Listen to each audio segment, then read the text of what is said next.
আসসালামু আলাইকুম ওয়া রাহমাতুল্লাহি ওয়া বারাকাতুহু। সম্মানিত দর্শক, আলোর পথে টিভি চ্যানেলের পক্ষ থেকে আপনাদেরকে জানাই শুভেচ্ছা ও অভিনন্দন। আমি আপনাদের সাথে আছি মোহাম্মদ উসমান গনি সেলিম।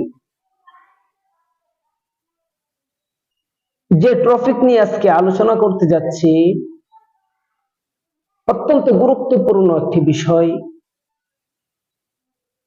সবারই জানা থাকা দরকার, নিজেও এই গুনাহ থেকে বাঁচা দরকার এবং জাতিকে কিভাবে বাঁচানো যায় এই পরিকল্পনা করা দরকার।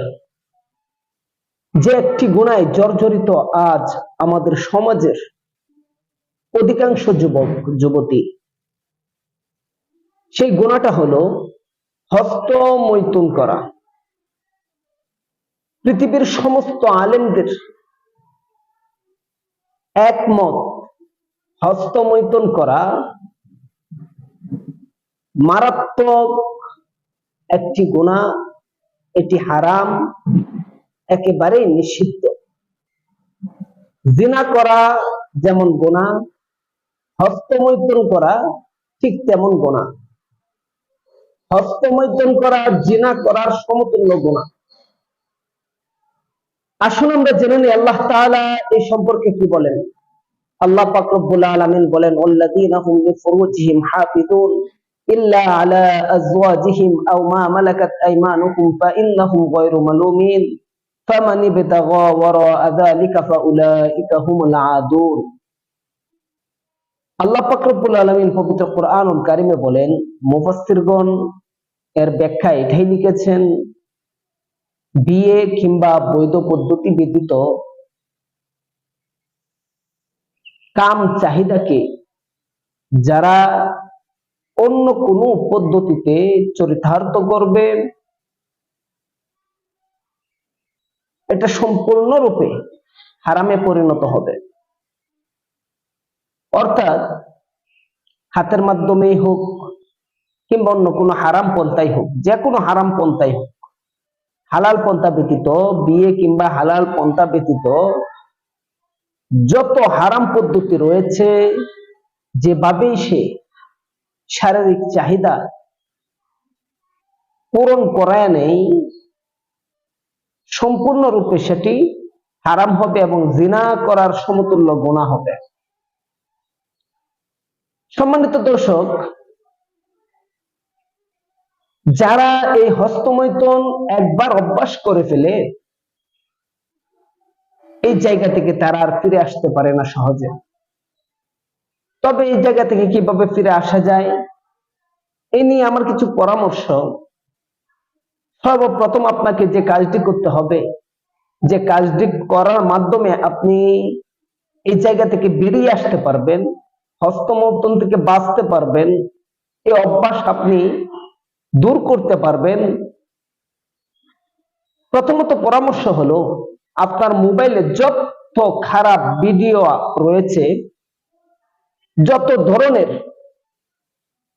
সেক্সুয়াল ভিডিও ক্লিপ রয়েছে, সমস্ত ভিডিওগুলো আপনার ফোন থেকে ডিলিট করে ফেলতে হবে। অর্থাৎ সর্বপ্রথম খারাপ ভিডিও ক্লিপ থেকে আপনার বেরিয়ে আসতে হবে। এরপর আপনি ফেসবুক চালান, ফেসবুকের ভিতরেও যে সমস্ত পেজ থেকে আপনার ফোনে খারাপ ভিডিওগুলা চলে আসে, ওই পেজগুলা ব্লক করে দিতে হবে। এরপর আপনি নির্জনে একাকিত্ব থাকতে পারবেন না। অর্থাৎ যারা হস্তমৈথুন করে তারা নির্জন একাকিত্ব জায়গায় করে। আপনি একাকিত্ব থাকা থেকে দূরে থাকবেন, মানুষের দূরে থাকার চেষ্টা করবেন, মানুষের সাথে থাকার চেষ্টা করবেন, একাকিত্ব থাকবেন না, মানুষের মাঝে চলার চেষ্টা করবেন। সব থেকে বড় পরামর্শ যেটা, আল্লাহ তাআলাকে ভয় করবেন, আল্লাহ তাআলাকে পরিপূর্ণ ভয় করবেন। হাক্কা তুকাতিহি, ভয় করার মতো ভয় করবেন। দেখুন সম্মানিত দর্শক, 7 শ্রেণীর ব্যক্তি কিয়ামতের ময়দানে আল্লাহ তাআলার আরশের নিচে জায়গা পাবেন। ভিআইপি প্যান্ডেলের ভিতরে আল্লাহ তাআলা তাদেরকে জায়গা করে দিবেন।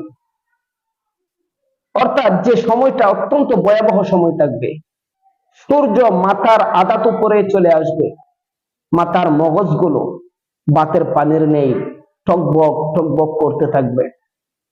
ওই কঠিন মুহূর্তে আল্লাহ পাক রব্বুল আলামিন 7 শ্রেণীর ব্যক্তিকে আরশের নিচে ভিআইপি প্যান্ডেলে জায়গা দিবেন। সেই 7 শ্রেণীর ব্যক্তির মধ্যে একজন হলো যে ব্যক্তি যৌবনকাল গুনাহমুক্ত কাটাতে পেরেছে। অর্থাৎ যৌবনকাল সে পেয়েছে, যৌবনকাল তার অতিবাহিত হয়েছে, তবে যৌবনকালে সে আল্লাহ তাআলার ইবাদত ব্যতীত সে কোনো গুনাহ করে নাই।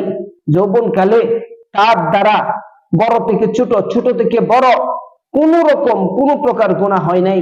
আল্লাহ পাক রব্বুল আলামিন ওই যুবককে যৌবন হেফাজত করার কারণে কিয়ামতের ময়দানে ভয়াবহ অবস্থার ভিতরে, প্রচন্ড গরমের ভিতরে, প্রচন্ড আগুনের তাপের সময় সবাই যখন আফসোস করতে থাকবে, ইয়া নাফসি ইয়া নাফসি বলতে থাকবে, ওই সময় ওই যুবককে গুনাহমুক্ত যৌবন কাটানো ওয়ালা যুবককে আল্লাহ তাআলা ভিআইপি প্যান্ডেলে আরশের নিচে জায়গা দিবেন। সুবহানাল্লাহ। এর জন্য আসুন সংগ্রাম করতে হবে শয়তানের বিরুদ্ধে। অশ্লীল ভিডিও ক্লিপ থেকে আমাদের বেঁচে থাকতে হবে, গুনাহমুক্ত জীবন যাপন করতে হবে। তাহলে আল্লাহ তাআলা আমাদের প্রতি সন্তুষ্ট থাকবেন, তাহলে আল্লাহ তাআলা আমাদের উপর খুশি হয়ে যাবেন। আল্লাহ তাআলা আমাদের সকলকে, এমনকি সমস্ত যুবক যুবতী ভাই বোনদেরকে হস্তমৈথুনের মতো জঘন্য খারাপ এই গুনাহ থেকে বাঁচিয়ে থাকার তৌফিক দান করুন। পরিশেষে এটাই বলতে চাই, আলোর পথে টিভি চ্যানেলে নতুন হয়ে থাকলে চ্যানেলটি লাইক, কমেন্ট, শেয়ার এবং সাবস্ক্রাইব করে পাশে থাকা বেল আইকনটি বাজিয়ে রাখুন। জাযাকাল্লাহ।